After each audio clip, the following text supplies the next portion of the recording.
ओम शांति, ओम शांति, ओम शांति।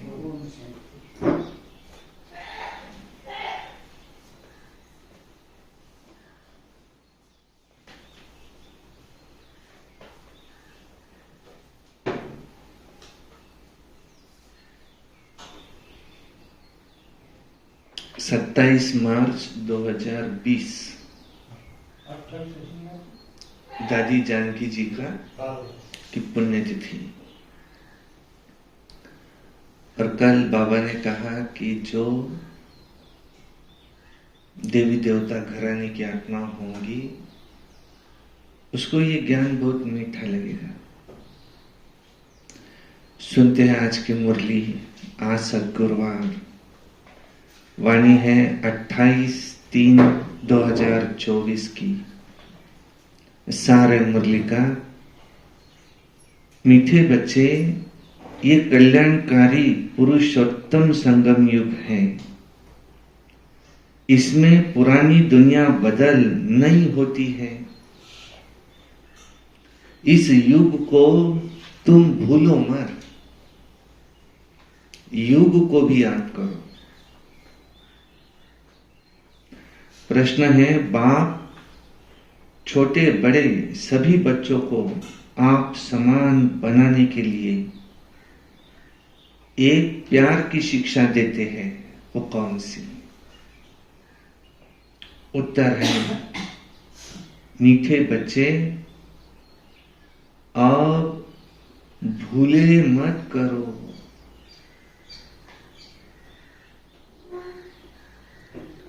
प्यार से शिक्षा देते हैं कि युग चल रहा है संगम युग, अब भूले मत करो। यहां तुम किस लिए आए हो? किसलिए? नर से नारायण बनने। तो दैवी गुण धारण करो, किसी को भी दुख मत दो। भूले करते हैं तो दुख देते हैं। बाप कभी बच्चों को दुख नहीं देते हैं, वहां तो तुम्हें डायरेक्शन देते हैं कि बच्चे माम एकम याद करो, योगी बनो तो तुम्हारे विकर्म विनाश हो जाएंगे और तुम बहुत मीठा बन जाएंगे। ओम शांति। जो बच्चे अपने को आत्मा समझ परम पिता परमात्मा के साथ योग लगाते हैं, उनको सच्चा योगी कहा जाता है। क्योंकि बाप ट्रुथ सच्चा है ना, तो तुम्हारा बुद्धि योग सत्य के साथ है। वहां जो कुछ सुनाते हैं सत्य ही है।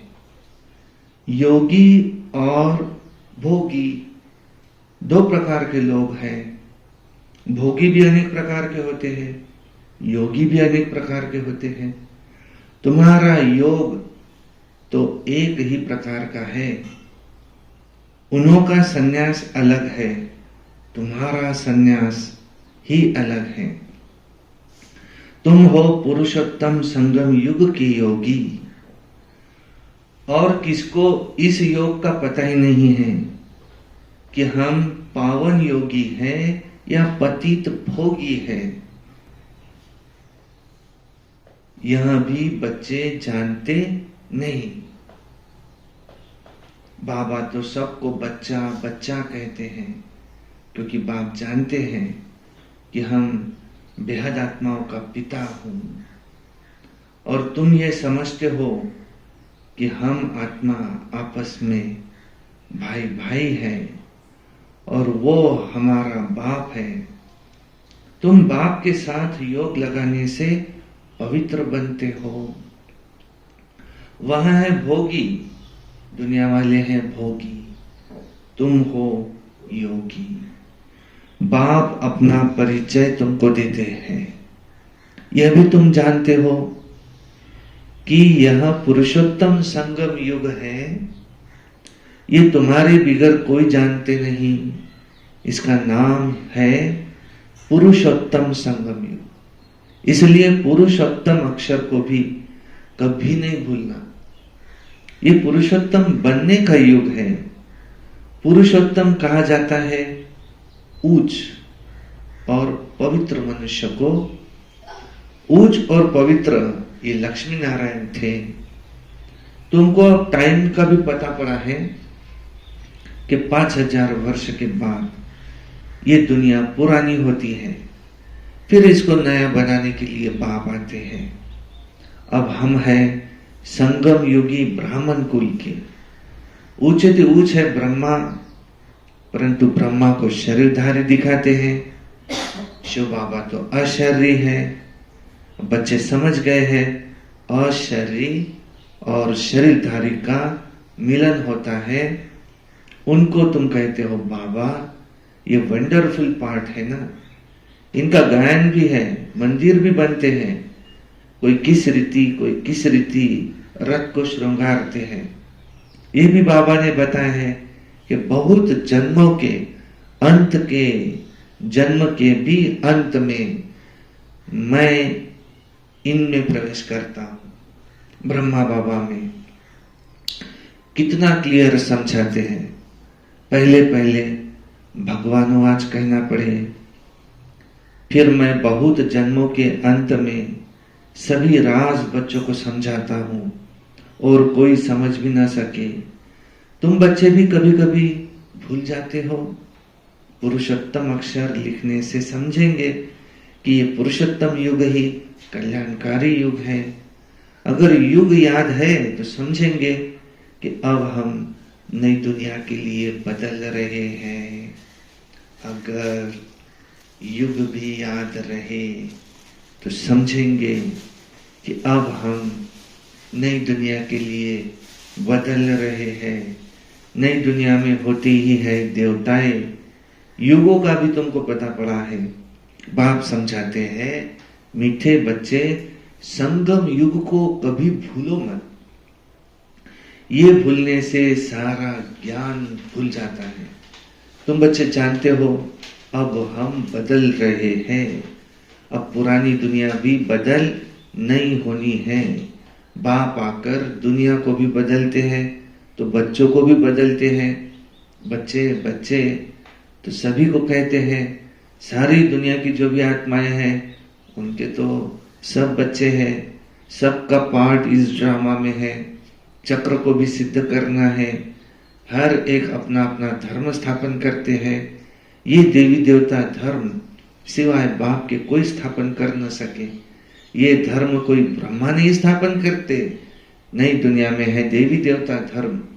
पुरानी दुनिया में तो सब मनुष्य मनुष्य है। नई दुनिया में देवी देवताएं होते हैं। देवताएं पवित्र है। वहां रावण राज्य है ही नहीं। बाप तुम बच्चों को रावण पर विजय प्राप्त कराते हैं। रावण पर विजय प्राप्त होते ही राम राज्य शुरू हो जाता है।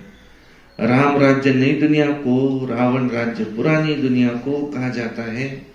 राम राज्य कैसे स्थापन होता है यह भी तुम बच्चों के सिवाय कोई नहीं जानते। रचयिता बाप बैठ तुम बच्चों को रचना का राज समझाते हैं। क्योंकि बाप है रचयिता, बीज रूप है। बीज को कहा जाता है वृक्षपति। अब वह जड़ बीज उनको तो ऐसे नहीं समझेंगे। तुम जानते हो इस बीज से ही सारा झाड़ निकलता है। सारे विश्व का कितना बड़ा ये झाड़ है। वह है जड़, यह है चैतन्य, सच्चिद आनंद स्वरूप, मनुष्य सृष्टि का बीज रूप वो है बाप। उससे कितना बड़ा झाड़ निकलता है। मॉडल तो छोटा बनाते हैं, वो लोग मॉडल छोटा बनाते हैं। मनुष्य सृष्टि का ये झाड़ सबसे बड़ा झाड़ है। ऊंचे से ऊंचा बाप नॉलेजफुल है। उन झाड़ों की नॉलेज बहुतों को होती है। इसकी नॉलेज तो एक बाप ही देते हैं। अब बाप ने तुम्हें हद की बुद्धि बदल बेहद की बुद्धि दी है। तुम इस बेहद के झाड़ को जान गए हो। कितना बड़ा पोलार इस झाड़ को मिला हुआ है। परम धाम बाप बच्चों को बेहद में ले जाते हैं। अब सारी दुनिया ही पतित है। सारी सृष्टि ही हिंसक है, एक दो की हिंसा करने वाले हैं। अब तुम बच्चों को ज्ञान मिला है, अहिंसक सिर्फ एक देवी देवता धर्म ही होता है जो सतयुग में है। सतयुग में सभी पवित्र है, सुख शांति में रहते हैं, सब मनोकामनाएं एक ही जन्म के लिए बाप पूरी कर देते हैं। सतयुग में कोई कामना नहीं, अनाज आदि सब कुछ अथाह मिल जाता है। ये बॉम्बे देखो पहले नहीं थी, देवताएं क्या खारे माना सागर के किनारे जमीन पर वहां नहीं रहते थे, मीठी नदियां जहां थी वहां देवताएं थे, मनुष्य थोड़े थे, एक एक को बहुत जमीन होती है। सतयुग में है ही वाइसलेस वर्ल्ड। तुम योग बल से विश्व की राजाई लेते हो, उसको राम राज्य कहा जाता है। पहले पहले नया झाड़ बहुत छोटा होता है, पहले थूर में एक ही धर्म होता है, फिर फाउंडेशन से 3 ट्यूब निकलती है, माना 3 धर्म एक जैसे फाउंडेशन है, एक जैसे फाउंडेशन है देवी देवता धर्म का। थुर से फिर टाल टालियां छोटी छोटी निकलती है, और अब तो झाड़ का थुर ही नहीं रहा, और कोई ऐसा झाड़ होता ही नहीं। इसका मिसाल भी बड़ के झाड़ से एक्यूरेट है। देखो बड़ का झाड़ सारा खड़ा होता है, लेकिन थुर है ही नहीं, सूखता भी नहीं, सारा झाड़ हरा भरा दिखता है, खड़ा है। ऐसे ही ये बाकी देवी देवता धर्म का फाउंडेशन माना थुर है नहीं। थुर तो वही है ना, राम राज्य अथवा देवी देवता धर्म, वो थुर में आ जाता है। बाप कहते हैं हम 3 धर्म की स्थापना करते हैं, ब्राह्मण देवता क्षत्रिय। ये सब बातें तुम संगम की ब्राह्मण ही समझते हो। तुम ब्राह्मणों का है छोटा सा कुल, छोटे छोटे मठ पंथ निकलते हैं ना, जैसे अरविंद आश्रम है, कितना जल्दी जल्दी रुचि को पाते हैं, क्योंकि उनमें विकार के लिए कोई मना नहीं है। यहाँ तो बाप कहते हैं काम महाशत्रु है, उन पर जीत पानी है, ऐसे और कोई कह न सके, नहीं तो उन्हों के पास भी हंगामा हो जाए।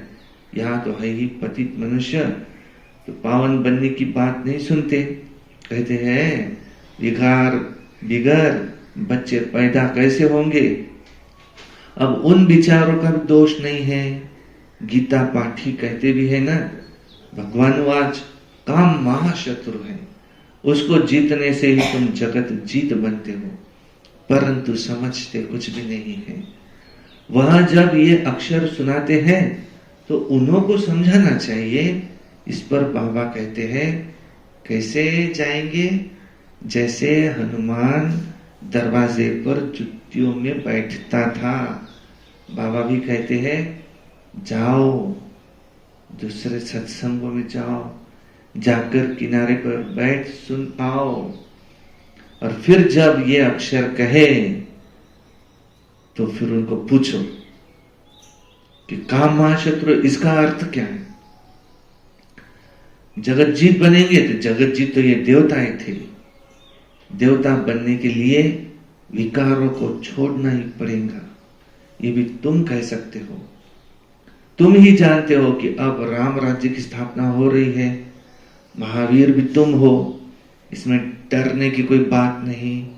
बहुत प्यार से पूछना चाहिए, स्वामी जी आपने बताया कि इन विकारों पर विजय पाने से विश्व के मालिक बनेंगे, लेकिन आपने यह तो बताया ही नहीं कि पवित्र कैसे बने।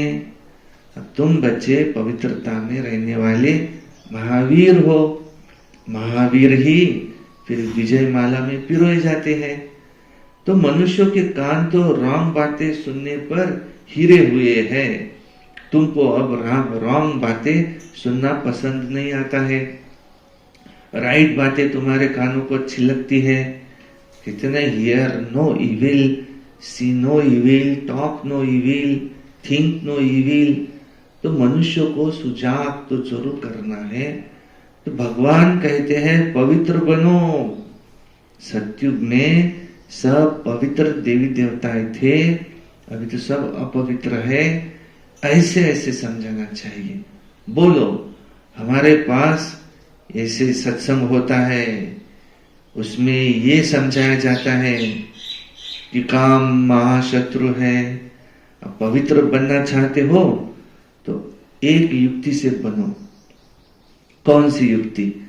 अपने को आत्मा समझो, भाई भाई की दृष्टि पक्की करो। तुम बच्चे जानते हो, पहले पहले भारत बहुत भरपूर खंड था। अब खाली होने के कारण हिंदुस्तान नाम रख दिया है। पहले ही भारत धन दौलत, पवित्रता, सुख, शांति सबसे भरपूर था, और अब है दुखों से भरपूर। तब पुकारते हैं, हे दुख हरता सुख करता। आओ, तुम कितना खुशी से बाप से पढ़ते हो। ऐसा कौन होगा जो बेहद के बाप से बेहद सुख का वर्षा नहीं लेगा। पहले पहले अल्प पर समझाना है। अल्प कोई नहीं जाना तो कुछ भी रहस्य बुद्धि में नहीं आएगा। तो बेहद का बाप जो बेहद का वर्षा देते हैं, जब ये निश्चय बैठे तब आगे बढ़े। बच्चों को बाप से कुछ भी प्रश्न पूछने की दरकार नहीं रहेगी। बाप पतित पावन है, उनको ही तुम याद करते हो, तुम उनकी याद से पावन बनेंगे। तुमने मुझे बुलाया ही इसलिए है, पावन बनने के लिए। जीवन मुक्ति है भी सेकंड की, फिर भी याद की यात्रा ये समय ले लेती है। मुख्य याद की यात्रा में ही विघ्न पड़ते हैं।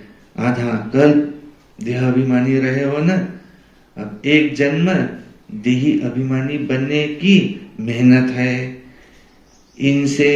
इनके लिए माना ब्रह्मा बाबा के लिए तो देखो बहुत सहज है। तुम बुलाते भी हो बाप दादा, ये भी समझते हैं कि बाबा की सवारी हमारे सिर पर है। बहुत उनकी महिमा करता हूँ, बहुत प्यार करता हूँ। ब्रह्मा बाबा शिव बाबा को बहुत प्यार करते हैं। क्या कहते? बाबा आप कितने मीठे हो, हमको कल्प कल्प कितना सिखलाते हो, और फिर आधा कल्प आपको हम याद भी नहीं करेंगे ओ बाबा। और अब तो बहुत याद करता हूँ। कल हमारे में कुछ भी ज्ञान नहीं था, जिसकी पूजा करते थे हमको थोड़ी मालूम था कि ये नारायण, अब हम ये बन जाएंगे। अब तो वंडर लगता है, योगी बनने से फिर ये देवी देवता बन जाएंगे।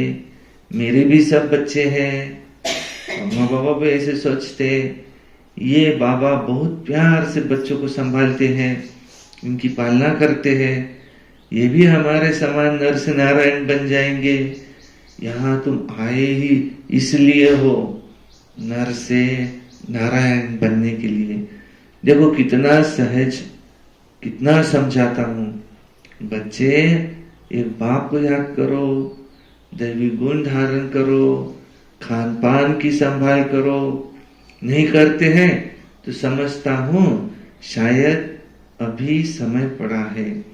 कुछ न कुछ भूले होती रहती है। छोटे बड़े बच्चों को प्यार से समझाता हूँ, बहुत प्यार से समझाता हूँ। बच्चे अब भूले मत करो, किसको दुख न दो। भूल करते हो तो गोया दुख देते हो। बाप कभी किसी को दुख नहीं देते हैं, वो तो डायरेक्शन ही देते हैं। माँ में कम याद करो तो भी कर विनाश हो जाएंगे, बहुत मीठा बन जाएंगे। ऐसा तुम्हें मीठा बनना है, दैवी गुण धारण करने हैं, पवित्र बनना है। यहाँ अपवित्र को आने का हुक्म नहीं। कभी कभी आने देते हैं, वो भी अभी जब बहुत रुद्धि हो जाएंगी तो कह देंगे ये है tower of purity, tower of silence. ऊंचे तो ऊंचे है ना। अपने को आत्मा समझ, बाप की याद में रहना, यह है हाईएस्ट पावर। वहां बहुत साइलेंस रहती है। आधा कल्प कोई झगड़ा आदि नहीं होता है। यहाँ तो कितना झगड़ा आदि होता है, शांति हो न सके। शांति का धाम है मूल वतन, फिर शरीर धारण कर विश्व में पाठ बजाने आते हैं तो वहां भी शांति रहती है। आत्मा का स्वधर्म ही है शांति। अशांति तो रावण कराता है। तुम शांति की शिक्षा पाते रहते हो। कोई गुस्से में होता है तो सबको अशांत कर देता है ना।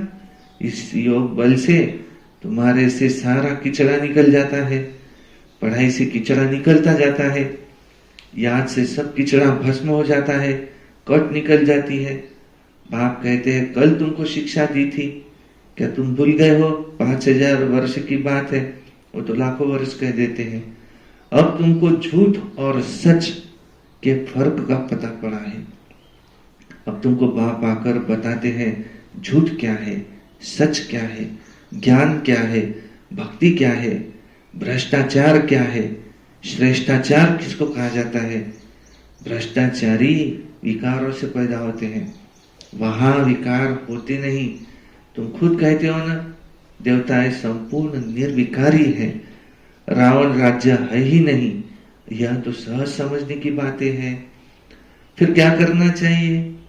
एक तो बाप को याद करना चाहिए, दूसरा पवित्र जरूर बनना चाहिए।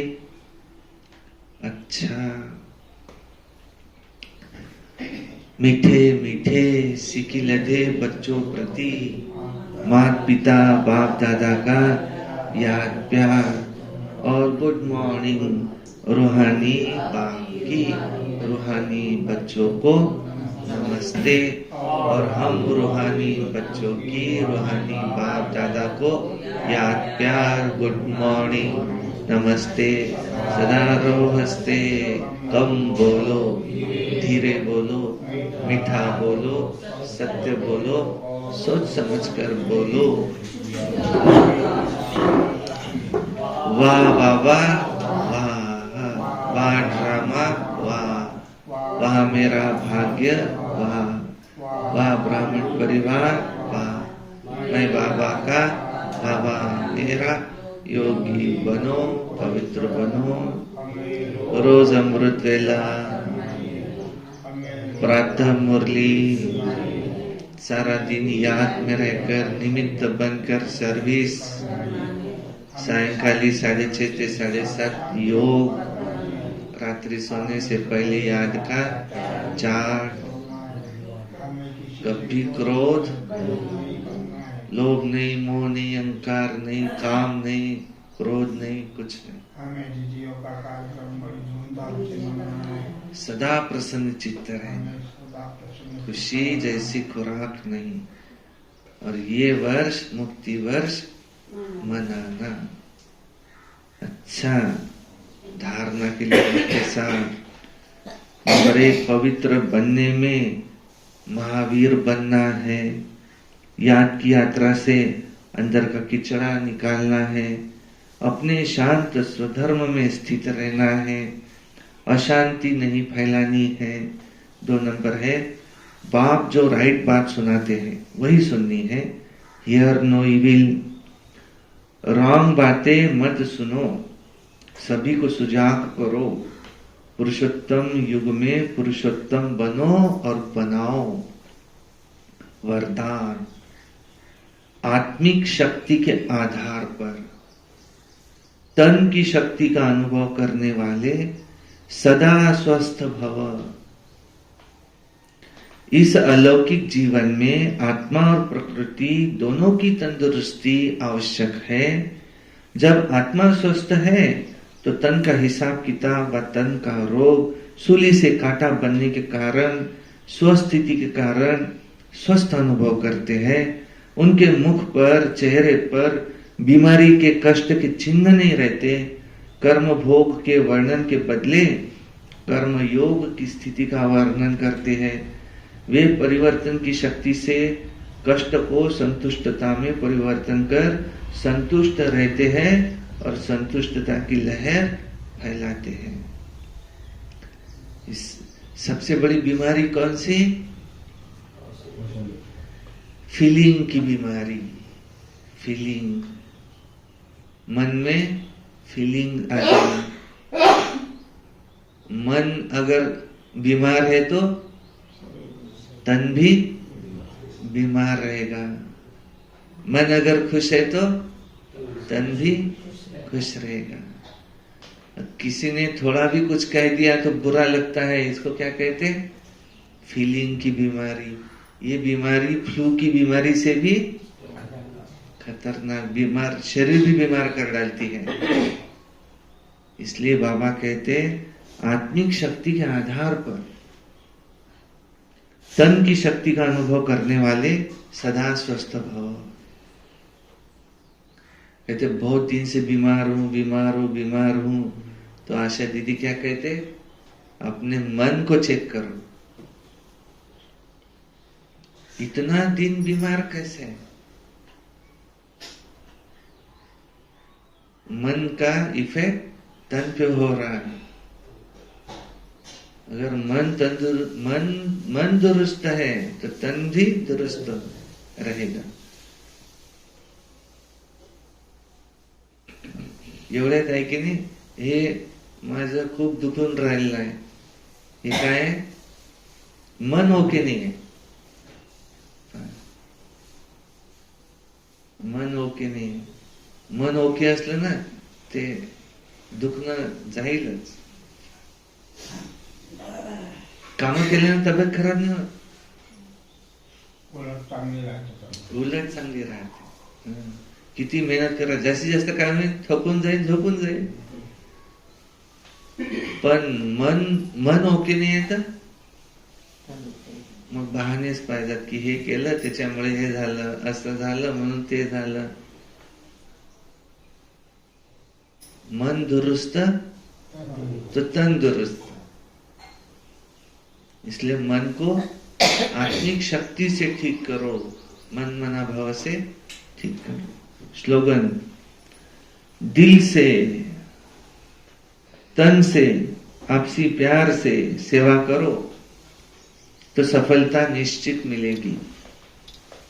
अच्छा, ओम शांति शांति शांति.